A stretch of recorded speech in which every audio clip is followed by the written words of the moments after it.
Bonsoir à tous. Dans le contexte de la visite du pape François en Grèce, la Grèce qui fête aussi cette année le bicentenaire de la Révolution ayant conduit à son indépendance, éclairage sur cette terre évangélisée par saint Paul et berceau de la démocratie. Comment l'Église grecque a-t-elle façonné l'identité nationale? Quel est son rôle aussi dans un pays fragilisé par une crise économique à laquelle s'est ajoutée la pandémie?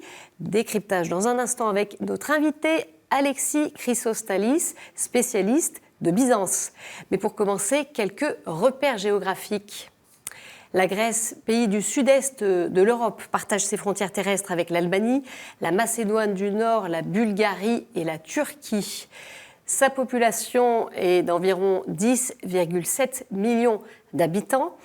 Ils sont majoritairement orthodoxes, autour de 90%. Les catholiques, eux, sont une petite communauté d'environ 1%. Les musulmans représentent 2%. Enfin, 4% se déclarent sans religion. Alexis Chrysostalis, bonsoir. Bonsoir. Merci beaucoup de nous retrouver sur ce plateau. Vous êtes grec, théologien orthodoxe, actuellement chargé d'enseignement en histoire byzantine à la faculté des lettres de l'Institut catholique de Paris. Et j'ajoute que vous êtes également producteur de l'émission Orthodoxie diffusée sur France Culture. Alors on va faire un petit voyage dans le temps avec vous pour comprendre un petit peu ce qui fait l'identité grecque aujourd'hui, avec un retour sur son histoire, brièvement avec vous. Dites-nous un peu quelles sont les grandes étapes qui ont conduit à l'arrivée du christianisme en Grèce. Oh, c'est facile, vous l'avez dit dès le départ, hein, saint Paul est passé par là et très vite même, donc au milieu du 1er siècle, on va dire, pour simplifier, saint Paul nous disent les actes des apôtres après une vision, hein, est passé en Macédoine, donc en face, et il est arrivé à Kavala, la ville actuelle de Kavala, donc à Philippe, allé à Philippe, qui est une ville de cette époque-là importante, et c'est là qu'il aurait baptisé, selon les actes, hein, baptisé la première chrétienne, Lydie, c'est une femme d'ailleurs, hein. Et à partir de là, il va passer à Thessalonique, à Bérée, l'actuelle Veria, dans le nord, toujours en Macédoine, puis à Athènes, où il n'arrive pas quand même à convaincre les philosophes sur place dès la première fois, à Corinthe, une ville qui prospère à cette époque-là. Et puis évidemment, le christianisme, peu à peu, va se répandre. Alors évidemment, la Grèce est également, vous avez dit tout à l'heure, le berceau de la culture ancienne et donc du paganisme aussi, hein, qui va. Et donc on a l'école philosophique d'Athènes qui continue sa vie. Elle va être fermée au VIe siècle par l'empereur Justinien. Peu à peu, on voit la christianisation progressive. Les empereurs byzantins après, byzantins, c'est-à-dire romains, hein, les empereurs de Byzance sont des empereurs romains. Ils se disent romains, ils sont consacrés comme empereurs romains et signent comme tels. Bon, ils vont toujours essayer de christianiser aussi les peuples qui arrivent surtout du Nord, comme les Slaves par exemple, dans un projet d'abord d'un empire chrétien et deuxièmement aussi de paix sociale, si vous voulez, parce que quand on a une même religion, évidemment, on pense en tout cas que c'est plus facile de prévoir les réactions des populations et des difficultés éventuelles. Donc, ce sont des terres qui ont été christianisées très vite dans l'histoire, on va dire, et au cours du premier millénaire. Alors, les communautés catholiques, comment est-ce qu'elles se répartissent? C'est quoi un peu la cartographie? Donc, les catholiques, ceux que nous appelons aujourd'hui les catholiques, ceux qui dépendent de Rome, évidemment, et les orthodoxes, que nous appelons aujourd'hui orthodoxes, toujours faire attention avec les appellations, sont là où ces voyageurs, je dirais, très souvent, à la suite des différentes croisades, surtout la 4e, hein, qui est allée à Constantinople, et qui a laissé quand même un souvenir très, très difficile, très douloureux dans l'histoire des chrétiens, surtout d'Orient. Donc, il y a des communautés qui s'installent. Nous les avons donc, après, ça explique aussi un peu la géographie actuelle des minorités catholiques dans ce pays. Évidemment, il y a Athènes, parce que Athènes est la capitale aussi. Ça existe dans les Cyclades, donc dans la mer Égée. Il y a un duché même du XIIIe au XVIe siècle, à Naxos, l'île de Naxos, qui était le centre de ça. Il y a eu des Vénitiens qui sont passés, il y a des Génois, évidemment, qui sont arrivés. En Crète aussi, il y a eu les Vénitiens. Les Ilioniennes qui n'ont jamais connu le joug ottoman, donc qui dépendait de Venise. Alors vous comprenez que les relations étaient très, très étroites. Et donc il y a un évêché aussi catholique qui est responsable des îles Ioniennes, donc du côté de l'Italie. Et puis quelques petites communautés éparpillées ci ou là. Mais ils sont surtout concentrés comme ça. Bon, la capitale Athènes, aussi parce que le premier roi de Grèce, vous avez parlé tout à l'heure de la Révolution, en 1830, l'État grec est reconnu donc tout petit. Et il y a un roi, après quelques difficultés, un roi qui va venir, qui est bavarois, et qui lui est catholique, et qui reste catholique. Il va faire construire aussi la cathédrale catholique d'Athènes, qui est toujours là, Saint-Denis l'Aréopagite. Et donc Athènes est devenue également un centre pour les catholiques, parce qu'il y a eu tous ceux qui ont accompagné la cour du roi à cette époque-là. Justement, vous en venez à cette création de l'État grec, et donc qui annonce l'émergence de l'Église autocéphale, l'Église autocéphale grecque, avec des liens très étroits. Expliquez-nous un peu comment s'articulent ces liens. Oui, avant de parler de l'État grec, il faut parler peut-être de la nation, du peuple grec, parce que c'est comme ça qu'on va le comprendre.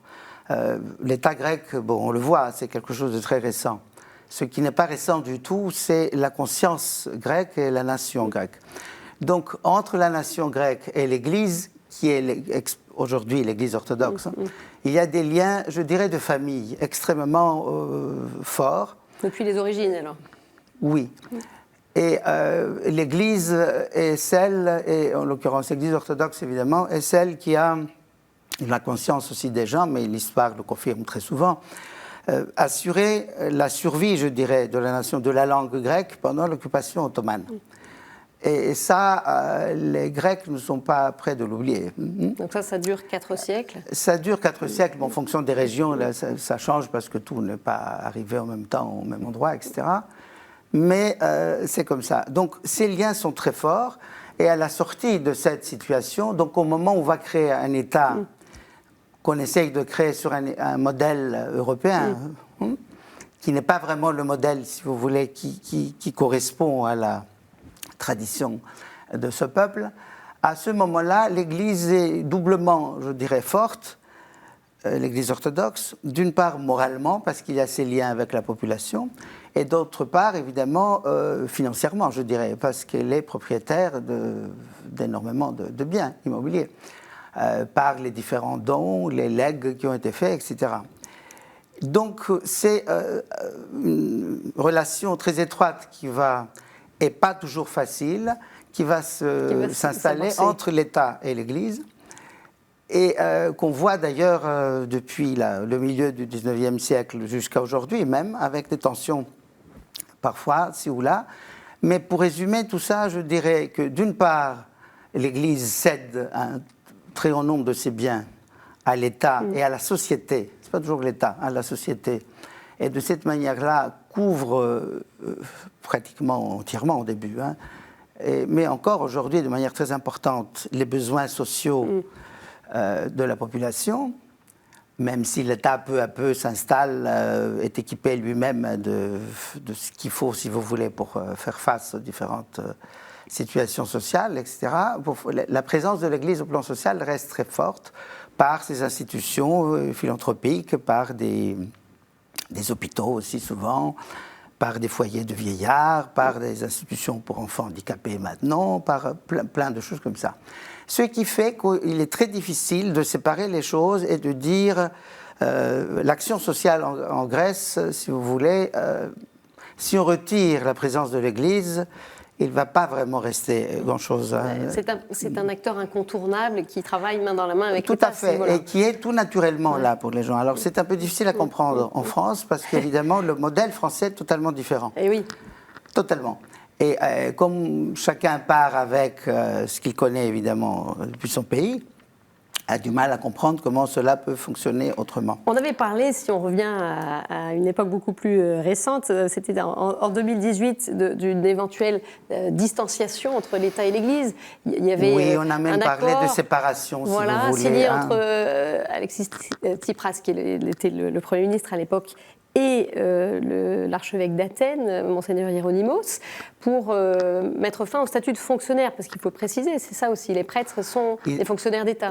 Les prêtres de l'Église orthodoxe ont un statut qui est assimilé à celui des fonctionnaires, pas vraiment, mais très proche.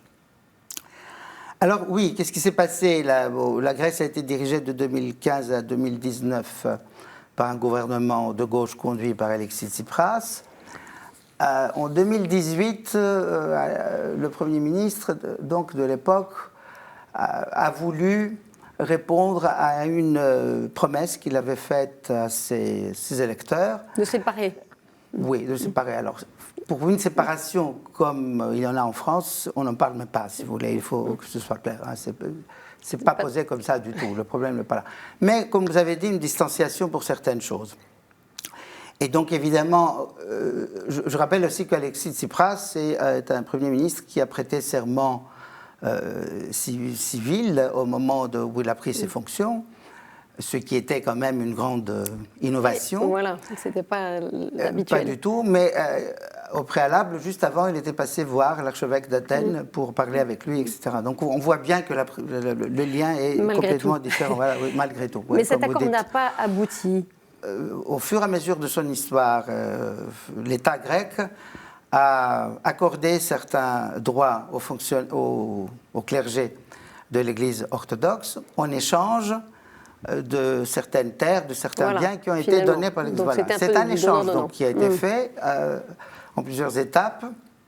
Donc il y a eu cet accord qui prévoyait que les fonctionnaires, non pas les fonctionnaires, les prêtres de l'Église ne seraient plus des fonctionnaires ou n'auraient plus ce statut, mais que l'État donnerait à l'Église une grande somme par an et l'Église s'arrangerait toute seule pour payer ses prêtres. Ce qui n'a pas. Et en même temps, en échange, l'État libérerait légalement certains biens de l'Église qui ne peuvent pas faire l'objet d'une vente, par exemple, d'une exploitation. Ou d'une exploitation, de manière à ce que l'Église puisse, de manière encore plus forte, être présente au plan social, parce qu'on était en pleine crise économique à cette époque-là, et donc sociale aussi. Et je rappelle que l'archevêque d'Athènes actuel, c'est toujours Monseigneur Hieronymus, Jérôme, est quelqu'un d'une grande sensibilité sociale, et il a toujours comme priorité l'œuvre sociale de l'Église. Justement, on en vient à cette œuvre sociale de l'Église en faisant un nouveau saut dans le temps avec la crise qui a durement frappé la Grèce. C'était à partir de 2008, on en avait nous parlé dans de précédentes éditions. Alors après des années de fragilité économique et d'appauvrissement, le pays est remonté doucement la pente, puis la pandémie de Covid-19 est arrivée. Monseigneur Théodore Kodidis, archevêque catholique d'Athènes, rencontré il y a quelques jours dans la capitale grecque, nous explique ce qui a permis aux Grecs de faire face. On l'écoute. Bon, ce qui a tenu bon, c'est le sens de la famille et le soutien à l'intérieur de la famille au sens large, cousins, tantes, etc. Cela est important parce que cette solidarité a beaucoup joué pour garder l'unité de la société. Et aussi, il faut reconnaître que dans toutes les paroisses, je parle surtout des paroisses orthodoxes qui font la grande majorité du pays, il y a eu des programmes de soutien pour ceux qui étaient dans le besoin, pour les personnes en fragilité, les personnes âgées, les personnes malades, isolées aussi. Et donc, la présence de l'Église a été importante pour garder ce lien social de solidarité et aller de l'avant. Voilà, donc l'archevêque catholique, comment sont les liens entre catholiques et orthodoxes, la petite église catholique? Cela dépend bien sûr toujours beaucoup des personnes qui sont en place, les liens des personnes. Monseigneur Kodidis, qu'on vient de voir, est là depuis peu de temps, il est nouveau. Depuis septembre dernier. Alors oui. Évidemment, ce n'est pas facile quand on représente une petite minorité de discuter avec des gens qui représentent une majorité écrasante dans la société et dont la présence est plus que évidente partout. Je crois que de temps en temps, on entend parler de problèmes qui sont des problèmes dus à des difficultés locales, je dirais, ou de personnes. Je crois que maintenant, il n'y a plus de vraies difficultés, si vous voulez, sauf le fait que le grand déséquilibre numérique fait que, bien sûr, il y a une présence orthodoxe, qui d'ailleurs est protégée également par la Constitution, qui accorde la liberté, évidemment, de conscience et de croyance religieuse absolue à tous, mais qui en même temps protège tout à fait l'Église orthodoxe et la tradition de l'Église orthodoxe. Donc évidemment, c'est toujours la difficulté qu'il y a quand on est très minoritaire face à un monde, si vous voulez, qui a un chemin différent. Alors je précise que l'Église catholique, elle est aussi très présente socialement à Athènes, avec l'aide de ses 10 paroisses, une aide qui est coordonnée par la Caritas. On poursuit sur la crise avec plusieurs centaines de milliers de personnes qui reçoivent chaque mois des repas et colis alimentaires de la part de l'ONG Apostoli, créée il y a 10 ans par l'Église orthodoxe. Si pour la majorité des Grecs, la situation a commencé doucement à s'améliorer, le chômage a reculé, le contexte reste fragile pour les plus âgés et les personnes vulnérables qui restent en marge. Et puis un autre défi, c'est celui de la fuite des cerveaux grecs, ces médecins, ingénieurs, financiers, tout juste diplômés au moment de la crise et qui sont partis faire leur vie ailleurs, comme le raconte Vassilios Mekanet-Sedis, qui est responsable des relations internationales pour cette ONG. Malheureusement, la crise économique grecque a duré plusieurs années, alors ils ne pouvaient plus faire patience et rester, et donc ils sont partis à l'étranger, vers l'Europe occidentale, les États-Unis, l'Australie, le Canada et quelques pays arabes, etc. Et donc, il s'agit en fait d'une hémorragie terrible. Il y en a quelques-uns qui sont retournés, mais très peu, plus ou moins 10% de ceux qui sont partis. Et donc maintenant, nous avons un très grave problème démographique. Le problème démographique va être le problème de génération après. La population autochtone a reculé et continue à reculer. Les villages grecs, les petites villes grecques sont vides. Alors effectivement, cette question démographique, face à cela, la Grèce est confrontée, on le sait depuis plusieurs années, à l'afflux de migrants. Alors, je vous pose une question juste avec votre regard, vous, d'historien. On l'a bien compris, la Grèce a été traversée par des brassages, des mouvements de population. Quel regard vous portez-vous sur ce qui se passe actuellement ? Comme vous le dites, ce n'est pas la première fois qu'il y a des difficultés. Et la Grèce existe, et surtout les Grecs, l'esprit grec existe, parce qu'il y a les Grecs qui sont dans l'État grec, mais il y a aussi les Grecs qui sont à l'étranger et qui sont très nombreux, et qui maintenant deviennent plus nombreux du fait de cette fuite, comme on vient de le dire. Donc il faut voir en cela évidemment une grande difficulté, et toujours l'espoir de s'en sortir, mais en même temps il ne faut pas, faire coïncider l'histoire des Grecs et de l'esprit grec avec celle de l'État grec, qui lui est très récent et qui connaît beaucoup de difficultés. Alors ce n'est pas la première fois, nous espérons toujours que c'est la dernière, mais on ne sait jamais, mais je crois que nous saurons encore faire face à ça. Avec le contexte actuel, une toute dernière question, c'est quoi selon vous le défi pour l'avenir de l'Église ? Écoutez, je crois que c'est le même, et c'est toujours le même, et c'est toujours très difficile. C'est-à-dire, d'une part, respecter la parole de l'Évangile, évidemment, respecter la tradition à laquelle l'Église orthodoxe, en tout cas, est extrêmement attachée, et en même temps, savoir et pouvoir avoir un discours qui s'adresse vraiment aux gens de son époque pour porter le message d'abord de l'Évangile, mais aussi pour avoir une présence sociale forte. Et à des moments comme maintenant, on le voit de manière très claire. Donc je crois que l'Église en Grèce a toujours pu finalement faire face à ça et s'adapter aux situations. Merci beaucoup Alexis Chrysostalis pour votre éclairage sur l'Église grecque. Voilà, tout de suite d'autres infos étrangères.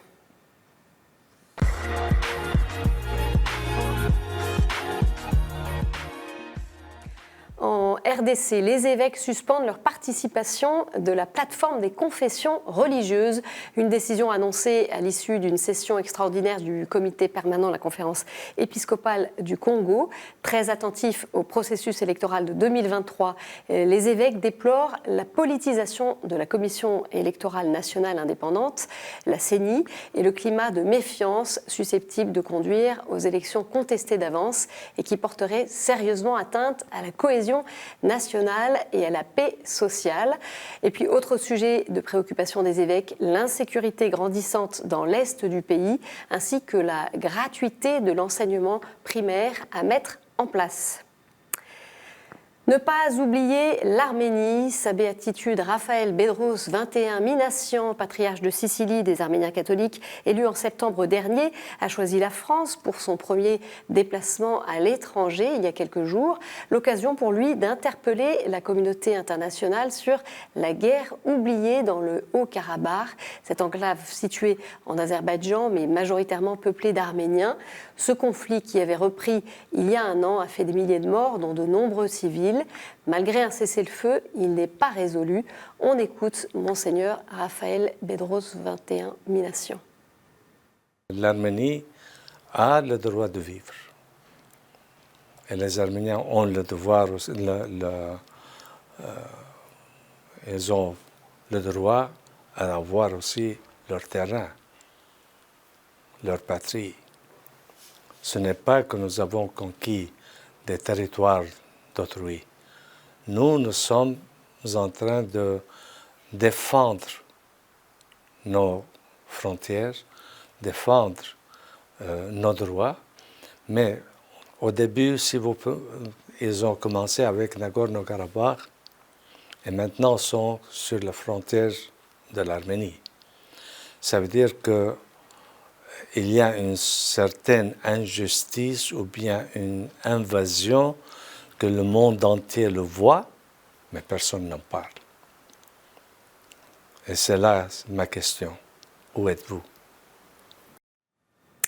Au Rwanda, les apparitions mariales de Kibéo fêtent leurs 40 ans. En 2001, l'Église a officiellement reconnu une série d'apparitions survenues entre 1981 et 1983 dans cette ville située dans le sud-ouest de ce pays d'Afrique centrale, où 3 collégiennes ont reçu des messages de la Vierge, parmi lesquels des visions qui semblaient préfigurer du génocide de 1994. Des milliers de civils seront d'ailleurs tués à Kibéo durant cette période sombre. Ce sanctuaire marial, lieu fort pour la réconciliation, accueille aujourd'hui chaque année de nombreux pèlerins rwandais, mais aussi de pays voisins. Voilà, et tout de suite avant de nous quitter, la chronique du monde.